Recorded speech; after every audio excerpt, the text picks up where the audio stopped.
غزني کې د پولیو واکسین کمپاین پیل شو. په دغه ولایت کې د روغتیا نړیوال سازمان مسؤلین وایي چې دغه کمپاین به 4 ورځې دوام وکړي او څه باندې 400,000 ماشومان به واکسین شي.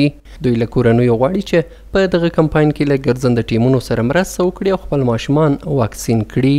موږ په دې کمپاین کې چې دا یو فرعي کمپاین دی چې په ټول افغانستان کې نه بعضې مخصوص زونونو کې اجرا کیږي. یو د هغوی نه زموږ جنوبي شرقي زون ده چې دې کې د 4 ولایتونه غزني، پکتیکا او خوست شامل دي. موږ خپل غزني ولایت کې په دې کمپاین کې د 50 کلونو واړه 4,08,000 شاوخوا تقریبا 4,20,000 په شاوخوا کې موږ ماشومانو ته د پولیو څاڅکي ورکوو. روغتیا پالان وایي چې پولیو واکسین د 50 کلونو کم عمره ماشومانو لپاره ډیر اړین دی او باید ټول واکسین شي.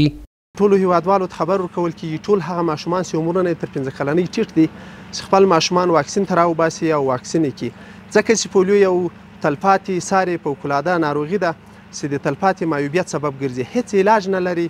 که د تاسو ماشومان خدای مکه د پولیو د وایرس ښکار سي نو د عمر ابد لپاره به په معیوبیت باندې معروضه وي. د مسؤلینو په وینا تر دمګړۍ غزني ولایت کې د پولیو هیڅ مثبته پیښه نه ده ثبت شوې. دوی زیاتوي په تیر ځل کمپاین کې څه باندې 400,000 ماشومانو ته د پولیو واکسین تطبیق شو.